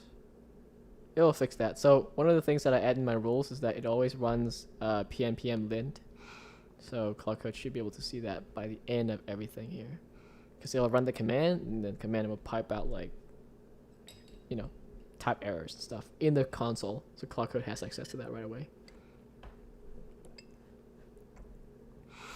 Wondering if you ever, oh, Dwayne, you're still here. Wondering if you ever asked Claude Code to think hard, ultra think to activate the thinking mode.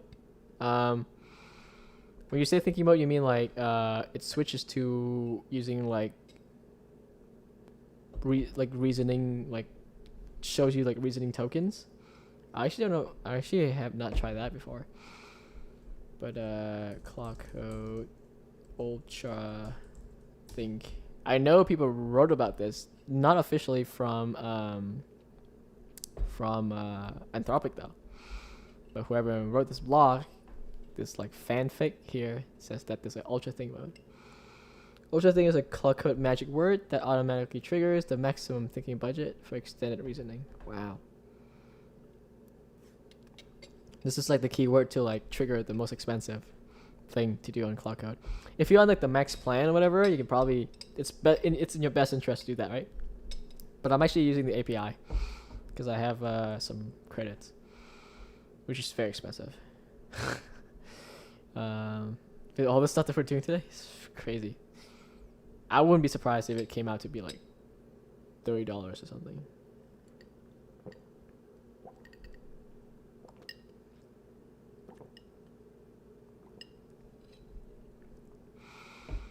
And it's been running for quite some time now.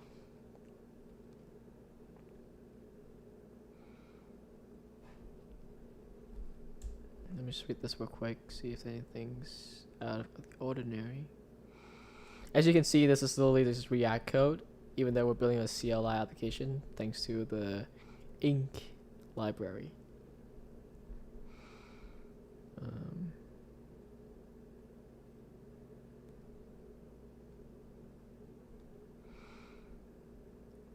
I also would like to go on here and take a look at how we can display the results coming back from stagehand.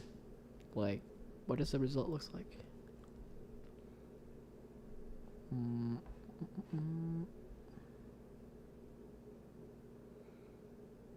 Ooh, computer use agent. Wow.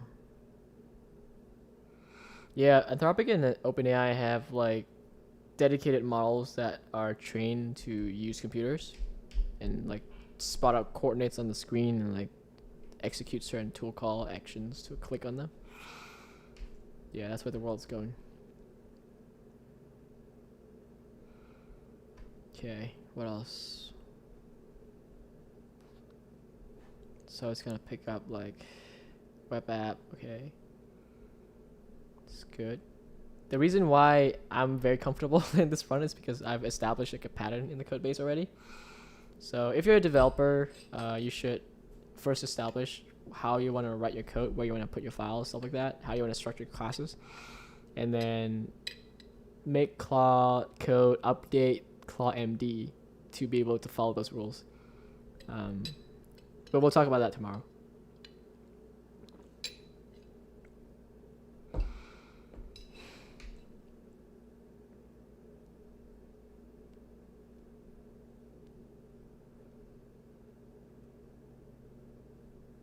It's almost done. The to-do list is quite long, but it's almost done. It's gonna be so expensive, guys. Ooh.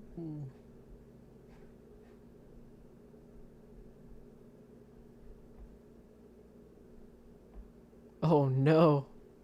Oh no. Yeah, I better fix that. There's two of the same thing here.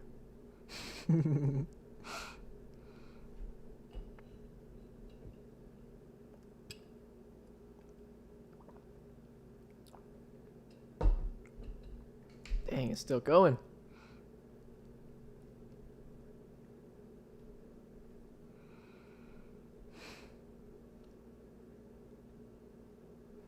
I want to read the chat real quick, see if anyone has any questions. Show us the cost after. Man, I'm scared. You let me know in the chat how much you think it's costing me right now. Let me know in the chat. Yeah, let me know in the chat. How much do you think it has cost me so far?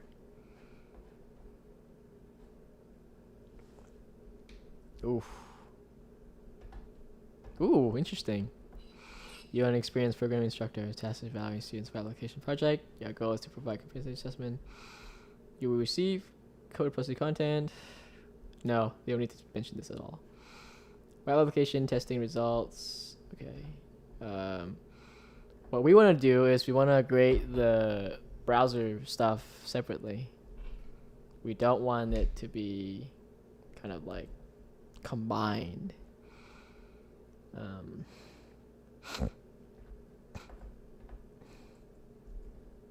So let's see. Okay, prom web grader or prom grader. Okay. This is what the prompt that I have for regular stuff, like just GitHub repo.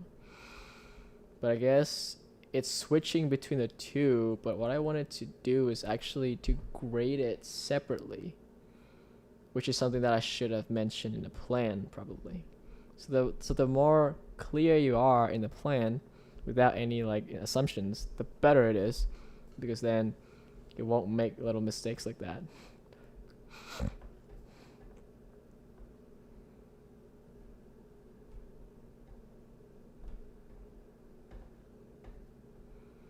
Okay, so then it's updated its own Claude MD, which allows it to kind of like save some roles into like memory.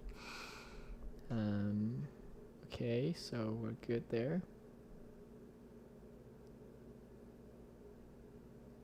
Oh wow, this is gonna be so expensive. I can already feel it. $30. Okay. I guarantee you it's gonna be more than that. Guaranteed.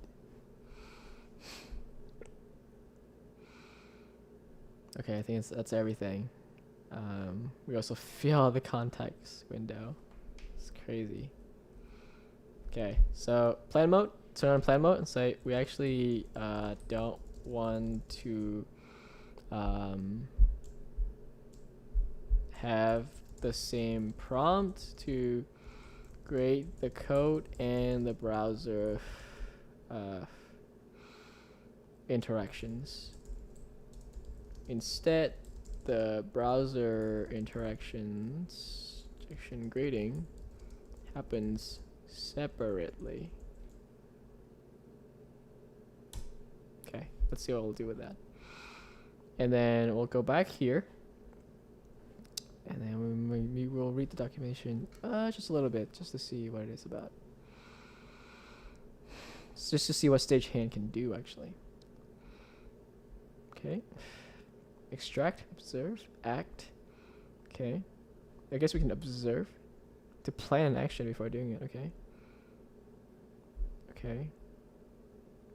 I guess what we could do is we can take an action and then take a screenshot and see if things have changed, or whether or not there's an error on the screen, right? Wait like 1 second to see if there's anything changed.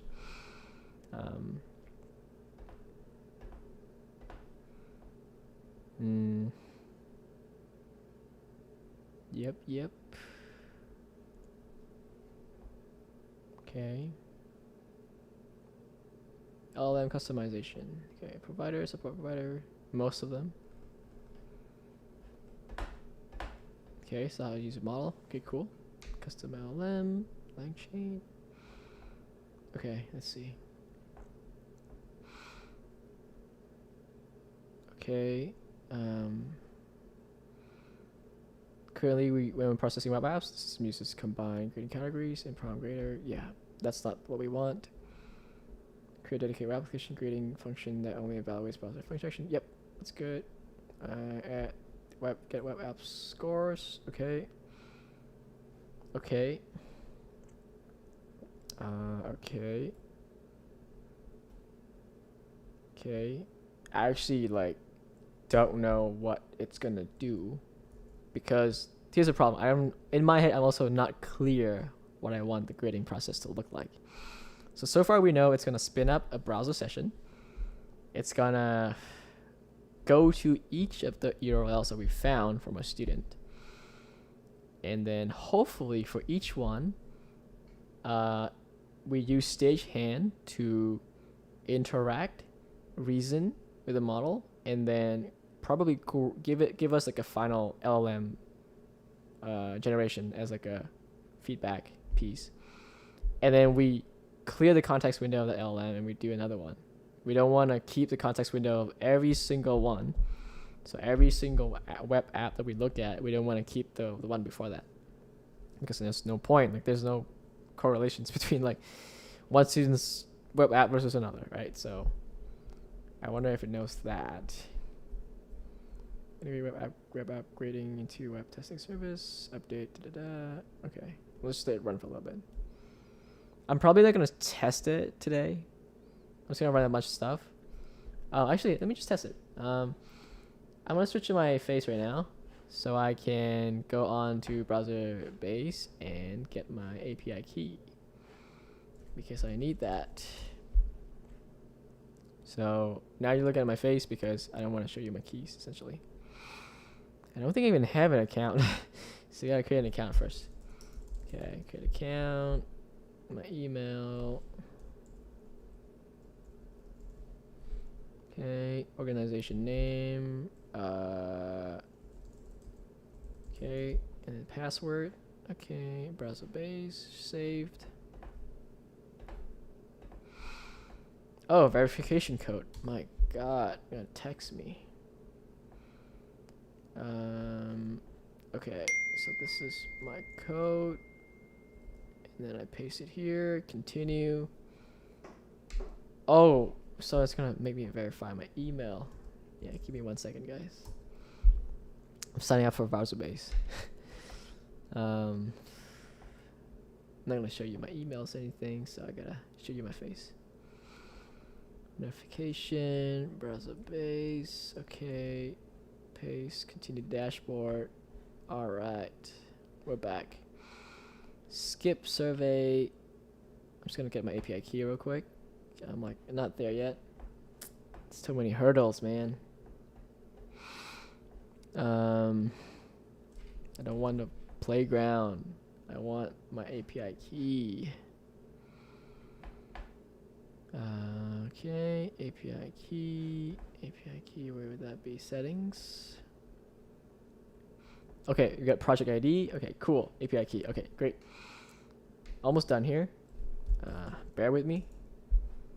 Okay, so what are some of the environment variables I need to add? Browser base. Okay, browser base, all caps. Okay, we got browser base here, environment variable. Okay, .env. Show you all my keys here now. Browser base.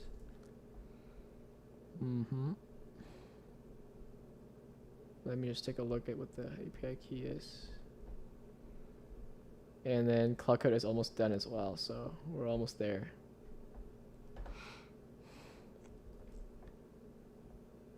Yeah, browser base API key equals this. Okay, copy, paste, and then I guess to get the project ID as well. Gotta do that. My code base. Oh, almost done. Okay, save, close, close. Okay, now we're back. Let's share my screen again. There we go. Oh, I just show you everything. That's funny. Okay, you just see the project ID. You don't see anything else. But that being said, what we're gonna do is we're gonna go in here and try to figure out if Claude is done. Okay, so we actually added the API keys. If it doesn't work, it's fine. I'm not gonna deal with it today, but I just need to run it and see what happens. I just want to see if there's any errors anywhere here. I don't see any errors or anything. So, and there is a new prompt. It's good. So, okay. Okay. Where is this being used? Where is this being used? Greater. Okay. Okay. All right. Let's test it. I want to see it in action. Cost. How much is this gonna cost in this session, guys? How much is it gonna cost? Oh, $30. So whoever guessed $30, that was extremely close. That was good. Dang. Anyways, let's run this. no, I get the CD development. I don't know why it's doing it today. Homework grader. PNPM start. Nope. Usually I'm just gonna pass. Actually, I can just tell it to run PNPM start. Where is it? Oh. Try running the app using PNPM start and fix any errors that come up. Yeah. Okay, let's see. Yep, so we get those errors. Those are type errors. It's gonna fix its own. Oh yeah, we saw that earlier.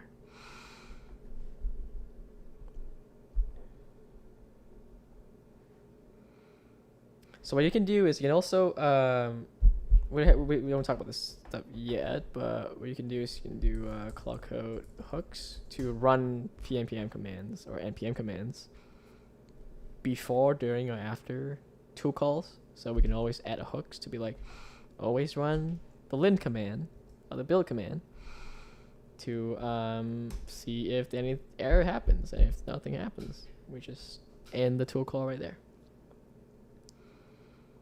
Yeah.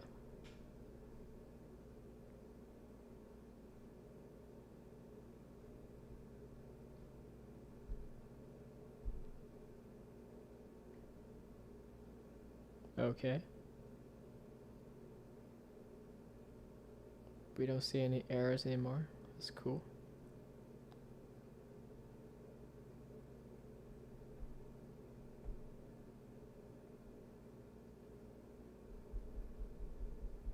Yeah, I think we're good. Let's try this again. All right. Gemini again. Oh, what the hell's going on here? Normally this doesn't happen. What is this? Oh my god.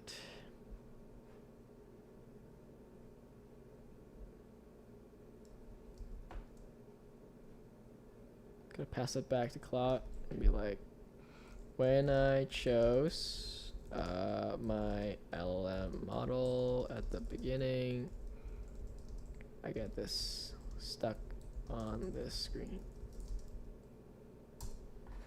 Not sure why. Is it the GitHub thing again, or like what is it doing there? CL at TSX.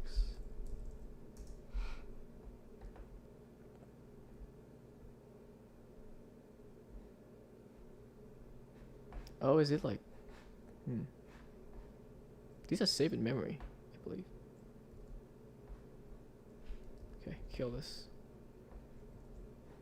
Remove this.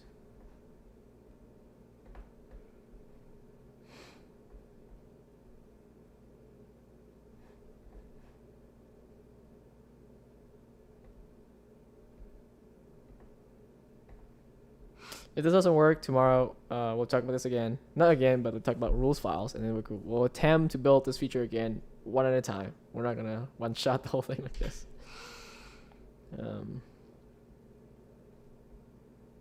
Yeah, I usually don't just one-shot stuff like this, though. Okay, let's read the chat real quick while Claude Code is debugging. Let's see.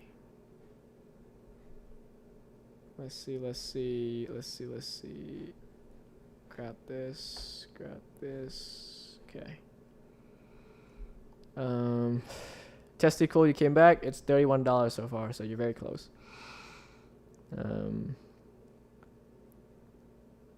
were hoping the costs would be higher because it would have been more exciting. No.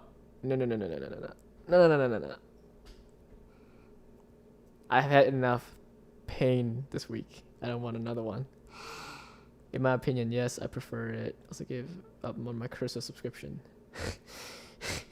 So there's a trend that people are giving up on their cursor subscription, huh? Just like me. It is if you want to spend more money. Cursor is fine, though. Yeah. You can also use Claude Code router. What is that? Which is a Claude Code, but it lets you do other models. That makes sense. So you could try other top models, but it's not built by Anthropic though. It's like an open source kind of like alternative, right? Yeah. I just started using Claude Code today too. Yeah, Claude Code is cool. We have so much to talk about tomorrow and a couple of days after too. It's gonna be so fun. Yeah, there's some stuff happening here. It's messed up our CLI application.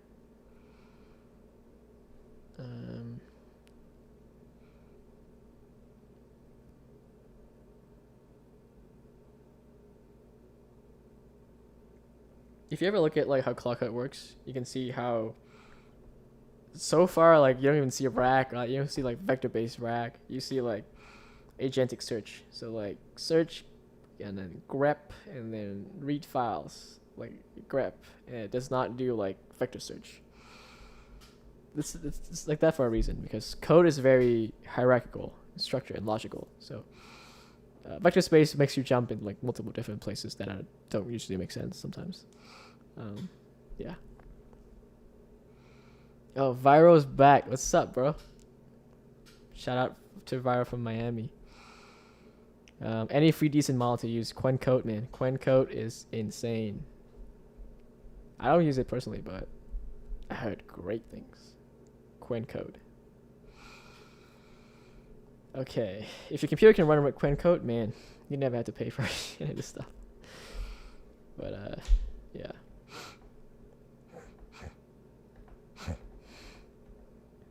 Gemini CLI is free. Like, it's literally free for 1,000 requests per day. But you have to let them mine your data. That's all it is. Okay, let's do that.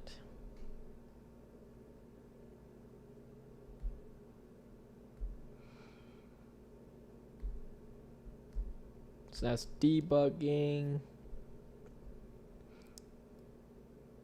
Guys, we might have to build this one step at a time.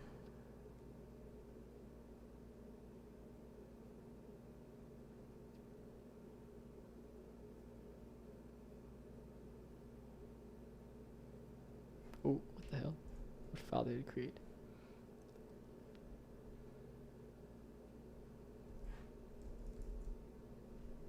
Okay.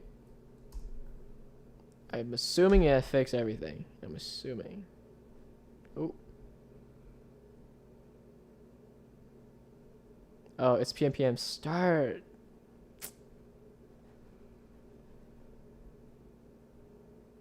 What are you trying to do, bruh? Okay, let's do that again. This is no dev script, bro. Oh my god. This is definitely a React thing. Okay, fix this, please.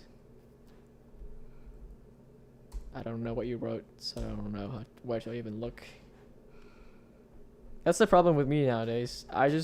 When I use Claude Code, I don't know half the stuff that it wrote and where it wrote it. I just like skim through things, and like if there's like a React kind of like problem, I used to be able to debug it because I would know. I would be more hands-on when I'm using cursor, but now I'm just like, I don't feel like debugging React anymore. I just rather shout at Claude Code until it fixes it. But what that means is that you also like slowly lose the skill to like go deep on a certain technology.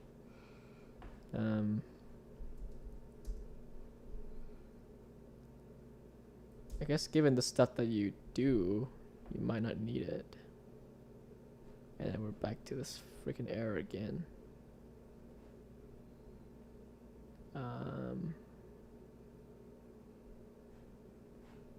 Yeah.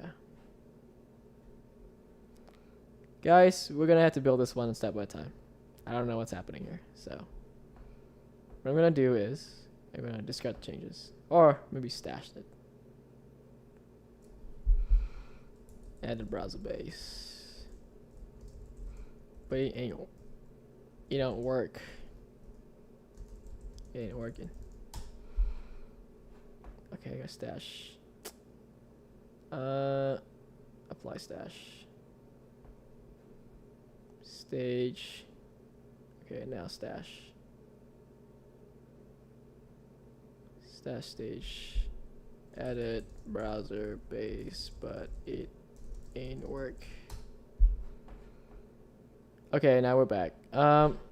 Yeah, so that's how my day usually goes. I normally just don't one-shot it. I just do one a step at a time. But today I was feeling lucky. Obviously that didn't work. If you guys want to continue the conversation, there are 2 Discords that you can join.